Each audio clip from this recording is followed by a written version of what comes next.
Shana Tova. I have this memory from 20 years ago that I still haven't fully processed, that I still haven't shaken. I was at my college girlfriend's house with her parents, hanging out and eating good food as we did lots of weekends. I loved her parents. I felt particularly close to her dad, a German immigrant and a professor at the local college who I'd stay up late with well into the night, talking philosophy and life and politics. We were all sitting there when the phone rang, and he got the news that his father, my girlfriend's grandfather, had died. He was stoic. She was sad. This was a man, for her, who had been the source of sweet childhood memories of the German countryside, of sprawling dinners for the holidays. And this was also a man who, long before my girlfriend or her father were born, had marched with the SS during the Holocaust. I still remember when I heard that news, the very first thought that went through my mind. It was the first thought. Good. Another Nazi is dead. When you grow up as an American Jew in a post-Holocaust world, a relationship with Germany is unavoidable. From my grandparents, I learned to never buy a Volkswagen. From our culture, I learned to be a little bit weary whenever I heard a German accent. And from CRC, it was a still memorable post-confirmation class talking about the obligations that Germans do or don't have to Jews today.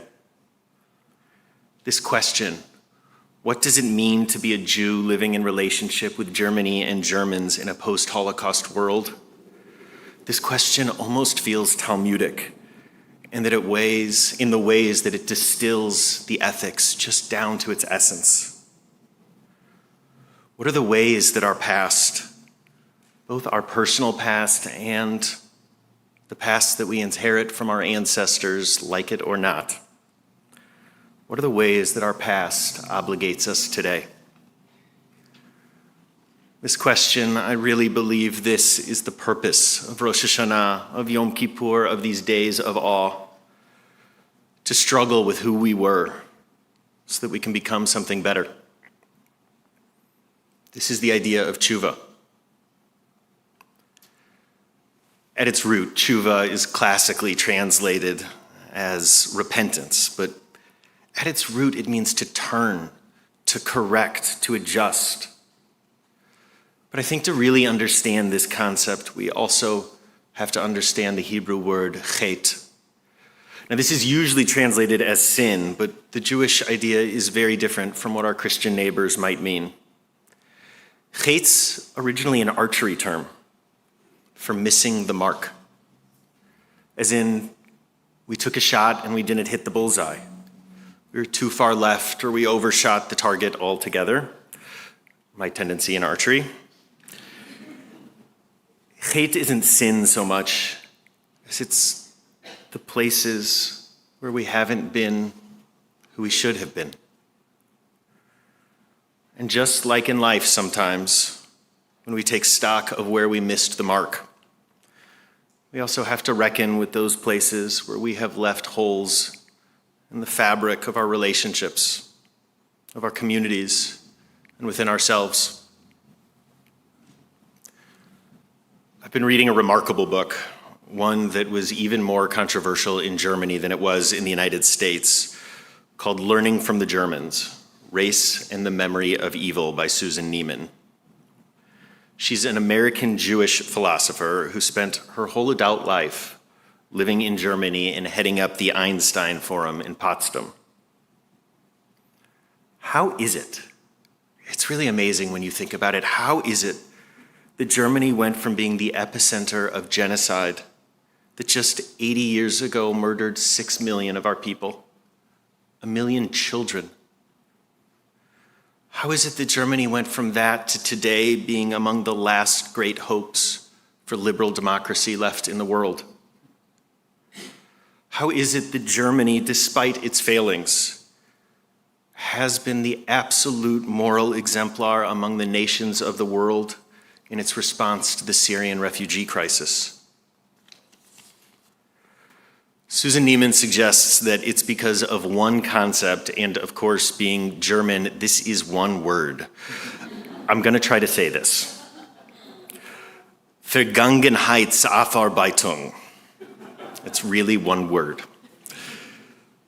Roughly translated, it means working off the debt of the past.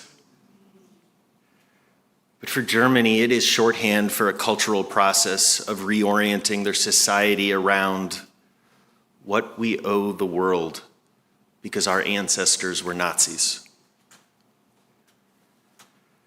For the first few decades after the Holocaust, after the war, Germans and German society were so enmeshed in their own suffering, in their own real traumas and narratives of victimization, that there was little to no reckoning at all with the crimes that they had committed.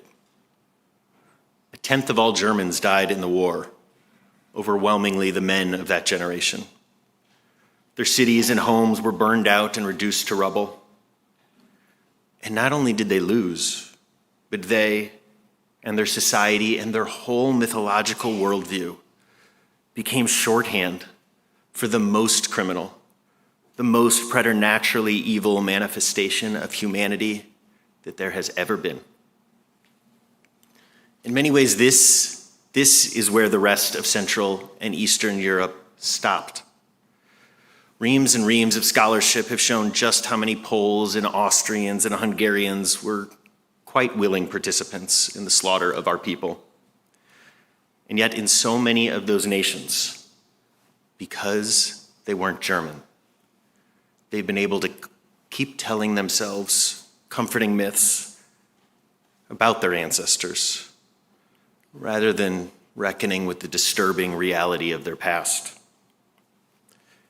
In Germany, however, avoiding a reckoning with the past has been impossible.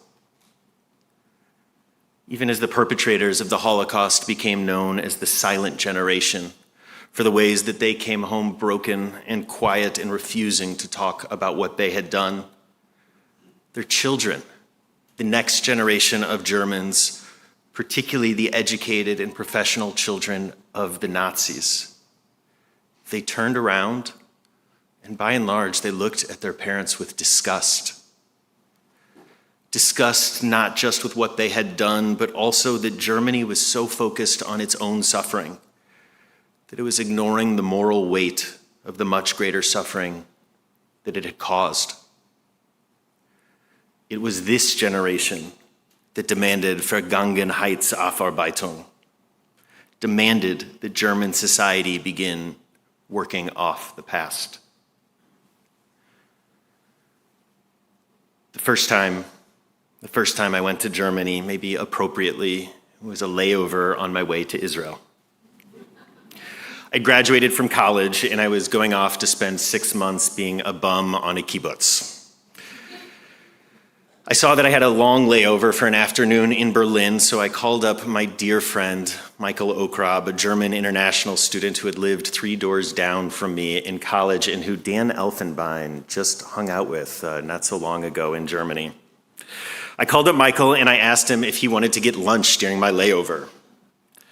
Instead of coming for a few hours, Michael said, in that German accent that had long ago morphed from setting my hair on edge into the beloved voice of a friend.